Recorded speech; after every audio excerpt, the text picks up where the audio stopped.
부산에서 최고위원회의를 열었다는 게 네. 이게 일회성으로 현장 최고위원회의를 한 게 아니라 이제는 시도당이 중앙당이라는 거예요. 그렇기 때문에 그 당대표가 시도당에 상주를 할 것이고 실제로 거기서 업무를 보겠다라고 얘기를 하면서 금요일에는 강릉 가겠다 이런 태세를 내놨거든요. 그렇죠. 그 강릉 보궐선거 의미가 있겠네요. 네. 그리고 아침에 전 대통령을 만나고 저녁에 현 대통령을 만난다. 당내에 있었던 갈등 통합적으로 그러니까요. 해결된다는 네. 측면이 있고요. 부산 문제는 제가 이렇게 정리하면 될 것 같아요. 우리 양무 호남 시무 국가 그런 이순신 편 있죠. 장군이 네. 그런 말씀을 하셨는데 양무 PK 민주당 정권. 아 PK가 있어야만 네. 민주당 정권이 설 수 민주당 있다. 정권은 없어. 부산 경남이. 맞는 말씀이죠 정말로. 그걸 네. 알고 계시고요. 본인도 연구가 PK에 있습니다. 그리고 과거에 부산시장에 출마하시려고 한 적도 있어요. 아 그래요? 아 과거 부산시장 출마하려고도 2010년도에 했어요? 부산시장 출마할 생각을 갖고 있었던 적도 있어요. 아니 저도 이제 몰랐는데 네. 김민석 대표 아버님과 이제 아버님 그 형제들이 부산 상고를 이렇게 나오신 분들이 많고 실제로 이제 그 뭐 본인 인척 중에는 친인척 중에는 뭐 부산 축구협회 회장인가 아, 이렇게도 그래요? 해가지고 실제로 PK에 연구가 있더라고 보니까 네. 부산 상고. 자 그럼 또 다른 우리 인물이 한 분 생각나죠? 노무현 대통령. 그렇죠. 부산 제가 이번 상고. 전당대회는 노무현 저기 뭐랍니까 족보 선거다라고 이야기한 적이 있죠. 맨 처음에 예, 그러셨죠. 비슷하게 네. 생각하죠. 결국은 이 문제는 김민석 대표가 넘어야 할 과제입니다. 그 차후에 더 큰 스텝으로 높은 자리에 가기 위해서는 PK에 대한 공략이 필요하다 이런 말씀 해주신 건데 가서 역시 전재수 부산시장을 만났거든요. 그렇습니다. 그러면서 했던 얘기가 2028 UN 해양총회 성공을 위한 특위 설치를 현장에서 바로 의결을 했고 네. 거기에 더해가 전재수 시장 같은 경우에는 부산에 돔 아레나를 지어야 되는데 이것을 지도부가 좀 도와달라 이렇게 서로 간에 훈훈하게 대화가 오갔습니다. 그러니까 그냥 이벤트성으로만 가는 게 아니라 실제로 그 해당 지역을 돌면서 실질적인 일을 하겠다는 의지가 보이는 거고요. 전재수 시장님 얼마나 외롭겠습니까? 부산 국회의원이 한 명도 없잖아요. 영명. 영명입니다. 네. 그러니까 그런 외로운 곳에 가서 근데 우리는 다수당이잖아요. 우리 걱정 마라. 우리가 TP 설치해가지고 팍팍 지원해주겠다. 입법적인 부분이나 이런 것들 충분히 해주겠다는 의지를 전달한 거기 때문에 그런 변화를 만들어내면 이제 2년 뒤에 있는 부산 국회의원 선거 그렇게 잘해야 실질적인 뭔가 만들어내야 네. 거기서 국회의원 또 나오고 그런 바탕으로 전재수 시장 또 재선하고 하는 거잖아요. 그러니까 이미 2년 뒤, 3년 뒤뿐만 아니라 이미 몇 년 뒤 또 4년 뒤까지도 보는 장기 플랜을 그러니까요. 시작을 하는 거죠. 그리고 이제 UN 해양총회라는 게 사람들이 네. 얼마나 큰 행사인지 모르는데 25년도에 이게 프랑스에서 있었던 것 같은데 세계 정상들이 정말 많이 오고 그 비견을 해보면은 에이펙보다 큰 행사라는 그죠. 거예요. 네, 이게. 바다를 끼고 네. 있는 정상들은 다 온다. 아니, 그러니까 이렇게 네. 이제 생각을 하시면 되고요. 이 돔 아레나도 이제 전재수 시장이 왜 주장을 했냐면은 지금 이제 부산의 사직 야구장이 노후화돼 가지고 그렇습니다. 그걸 네. 수리하기로 하고 국비를 받았어요. 근데 부산 시민들이 그걸로 모자라는 거야. 돔구장을 원하는 거야. 아. 근데 국비를 그 사직구장 고치는데 받았기 때문에 또 받을 수 있느냐 이런 이야기가 나오는 거예요. 네. 그래서 이제 중앙정부에 지원을 해달라라는 이야기를 하는 거고 부산을 옛날에 야도라고 했습니다. 야도라고 야당 도시 YSC 그렇죠. 그런 네. 것도 있지만 야구 도시라서 또 야도라고 하기도 하는 겁니다. 부산 사람들에게 부산 사람들에게 야구는 인생의 일부분입니다. 네, 그런 부분에서 저기 롯데자이언츠가 잘 못하잖아요. 네. 근데 아시겠지만 그 우리 최동원 씨가 롯데의 정신 아닙니까? 네. 최동원 씨가 민주당 레전드죠. 당원이었습니다. 당원이었고요. 네. 2017년도 우리 대통령 선거할 때 보면은 박정태 형님을 비롯하여 수많은 롯데자이언트 야구 선수들이 민주당 선거운동. 야 그것도 굉장히 특이한 현상이에요 보면. 네네. 부산인데, 네네. 그런 부분이기 때문에 부산 야구를 살려야지. 민주당이 살아나고 PK에 선전할 수 있다. 네네네. 이런 말씀. 오늘 이거 네. 분명히 오창석 이사장이 가장 좋아할 겁니다. 예. 아니 오창석이 실제로 부산 북항의 재개발 지역에 돔 아레나를 만들어야 되는 얘기를 방송에서 가장 강력하고 이거 정책 최초로 한 사람이죠. 정책도 아마 같이 네. 하셨을 거예요. 창석이 이거를. 보고 있나? 잘 보고 있을 것 같고요. 예. 지금 많은 분들이 의견 주고 계신데 네. 호포이 보수님은 진짜 얼짱은 구교형이 이제 해주셨는데 아유 너무나 감사드리고요. 우리 또 이제 MC 채님도 구교형 얼굴로 승부하는 거 이제 질린다 말씀해 주셨는데 지금 박시영 평론가님 얼굴이 안 좋아지고 있어요. 미엘님 같은 경우에는 양무교형, 시무경양. 오늘 우리 시청자 여러분들 저를 굉장히 이렇게 연호해 주시는데 여러분 이렇게 한 채널만 계속 보시는 게 편향성에 문제가 있을 수가 있습니다. 지금 구교형만 계속 보고 계시니까 약간 좀 지금 우리 박지원 평론가님 고개를 숙이셨거든요. 예. 아니 저한테 이제 뭐 굉장히 안 좋은 이렇게 별명들을 많이 지어주시려고 했었거든요. 아니, 저기 과거에. 뭐야. 그 나의 경향일지. 손석구도 닮았고 뭐. 네.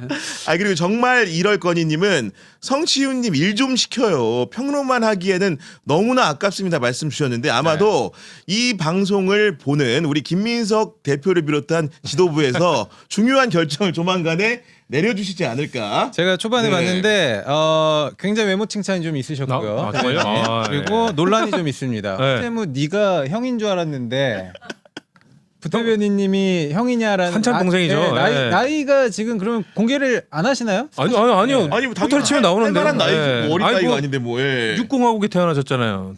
저는 50하고에 태어났어요. 저는 83년생이라서 44. 반반 전두환 때 태어났다. 한참 동생입니다. 네, 44입니다. 예, 투샷 잡지 말아주시고요. 8살 네. 차이면은 저 대학교 들어갈 때 초등학생 아니셨어요? 저는 네. 한 고등학교도 안 됐겠네요. 초등학생.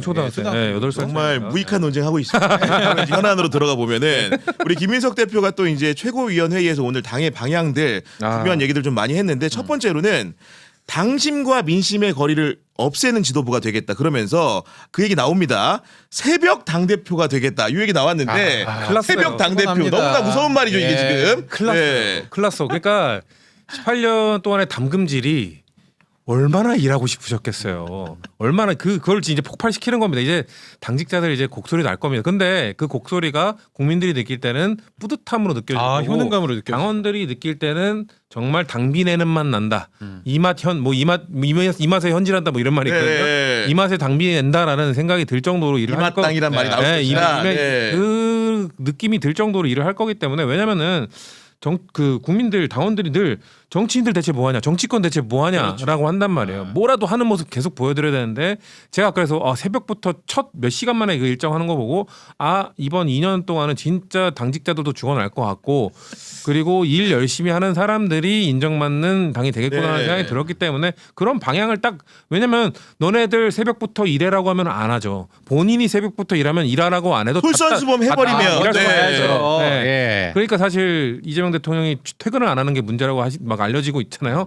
그러니까 윤석열은 가짜 출근을 했지만 이재명 대통령은 가짜 퇴근을 한다는 소문이 있을 정도로 가짜 퇴근을 가짜 퇴근하는 척하면서 일하고 계신다는 소문이 났었잖아요. 그러니까 그런 것처럼 김민석 전 총리이기 네. 때문에 아마 그거 따라가실 것 같아서 큰일 났습니다. 아니 이게. 근데 그 이재명 대통령이 실제로 참모들한테 새벽에 이제 텔레그램 보낸다고 하잖아요. 이번에 당직 인선이 많이 안 됐지만 제가 어떤 분을 취재해 보니까 어떤 결과를 들었느냐. 정말로 김민석 대표가 당 대표가 된 다음에 새벽 6시에 문자를 보냈답니다. 그러니까 이게 시작이다. 지금 서막이다. 새벽 당 대표 지시를 텔레그램을 통해서 일찍 이른 아침부터 하고 있다. 이런 얘기들이 들리고 있는 겁니다. 지금. 저는 뭐 가까이 지낼 생각이 없습니다.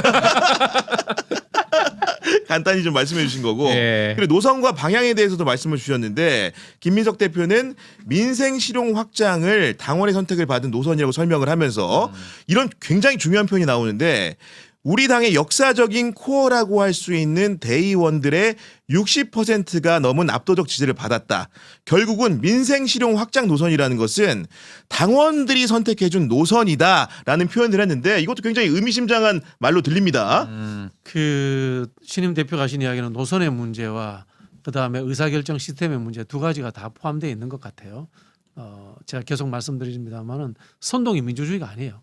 그리고 또 민주주의가 또 본질적인 위험 요소가 존재하고 있습니다. 그렇죠. 네. 그래서 제가 이제 도편 추방제라는 아테네 이야기도 꺼냈잖아요. 그런 부분들을 극복하기 위해서는 깊이 있는 토론과 수기 그리고 상대방 이야기에 대한 경청 그리고 피드백의 연속성 이런 것들이 꾸준히 이어져야 돼요. 그런 부분에서는 굉장히 최적하신 분이다라는 네. 말씀을 드리고 싶고요.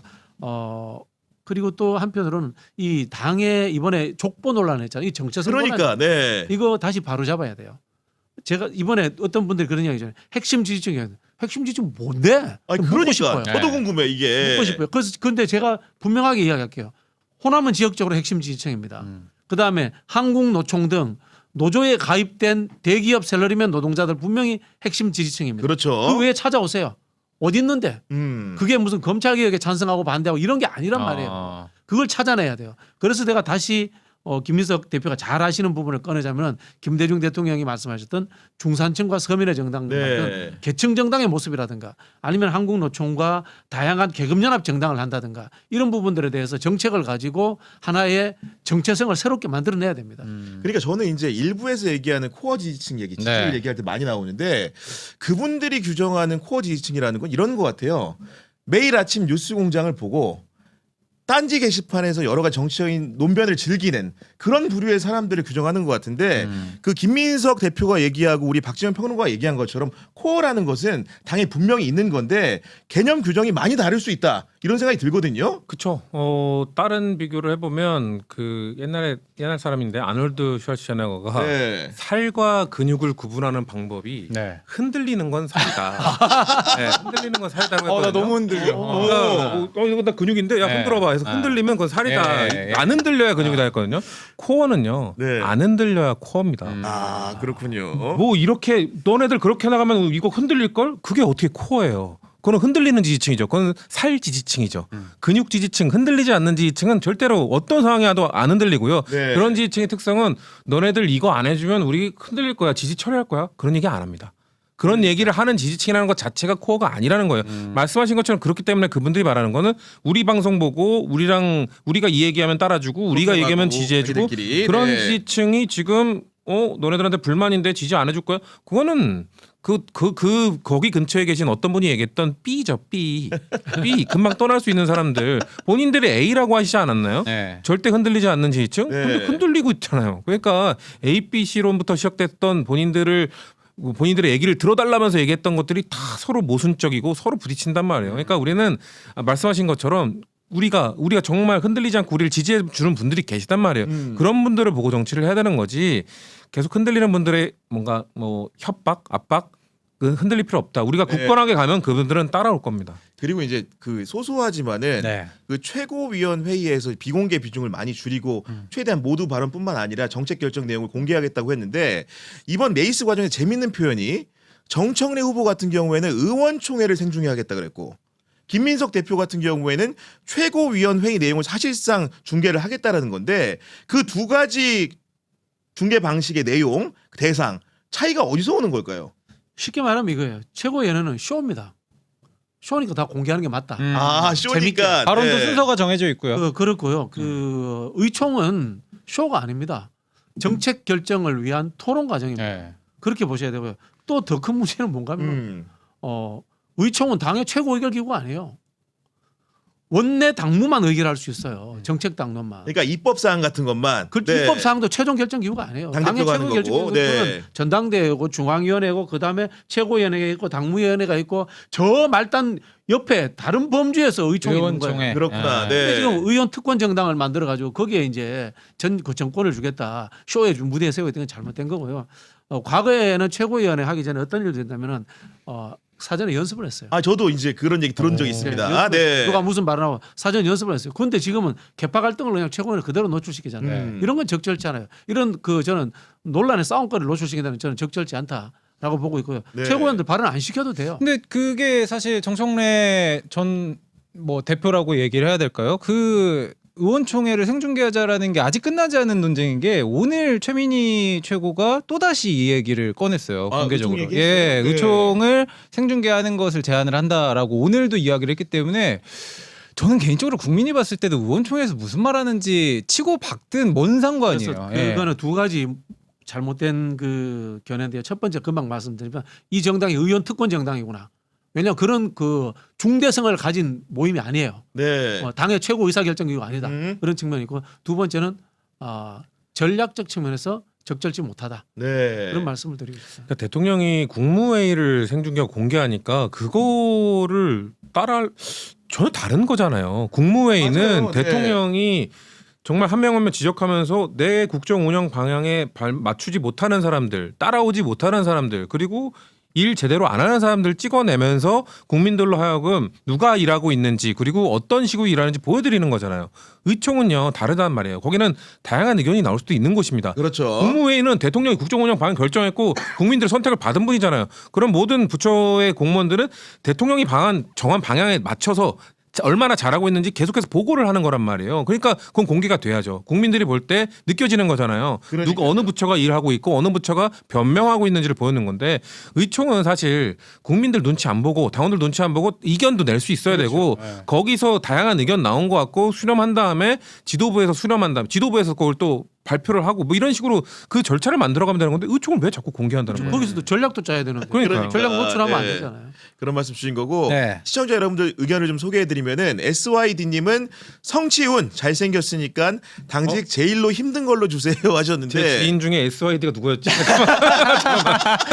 성씨 아니에요? 성씨. 윤덕인가? 네. 윤덕인가? 누구지?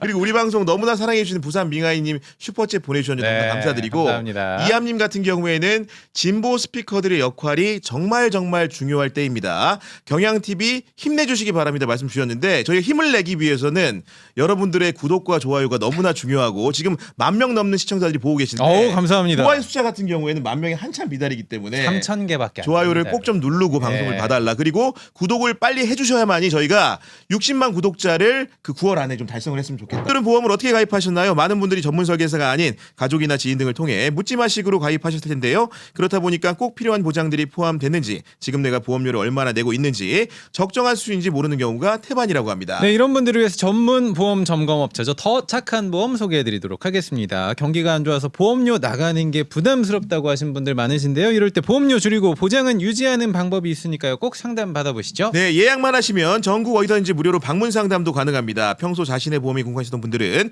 꼭 한번 상담 받아보시기 바랍니다. 상담 예약 대표번호 1644-1236번 010-7612-3303번으로 전화 주셔도 되고요. 24시간 언제든지 문자 카톡 열어놓도록 하겠습니다. 네, 더 착한 보험 정말로 24시간 열려 있으니까요. 네. 여러분들이 언제 어디서나 전화를 주셔도 친절하게 상담해 드리도록 하겠습니다. 이어서 비교원 광고입니다. 인터넷 휴대폰 정수기 렌탈 의외로 매월 나가는 요금으로 부담되시는 분들 참 많으시죠? 3년 이상 계속 사용하고 계시다면 비교원에서 갈아타고 사은품도 챙겨가시기 바랍니다. 인터넷 TV 신규 가입 시 최대 52만 원, 휴대폰 구입 시 최대 50만 원, 정수기 렌탈 시 최대 30만 원, 최대 132만 원의 혜택 만나보실 수 있습니다. 네, 여기 인터넷 가입하신 후에 쓰시던 휴대폰 알뜰폰 그대로 통신사 변경 시에는 최대 30만 원의 혜택도 받으실 수 있습니다. 만약 현금 사은품 혜택 원치 않을 경우에는요 55인치 삼성 TV로 선택해 받으실 수가 있고요. 그리고 지원금이 타사보다 적다면 차액의 120%를 보장해드리는 비교원 보장제 실시하고 있습니다. 네, 또 개인정보 보안도 철저해서 지금까지 단 한 건의 보안 사고도 없었습니다. 8억 원 이상의 보증보험에 가입되어 있는 바로 비교원입니다. 인터넷 TV, 휴대폰 정수기 비교는 비교원에서 하시고요. 전화 상담 1670-2571 또는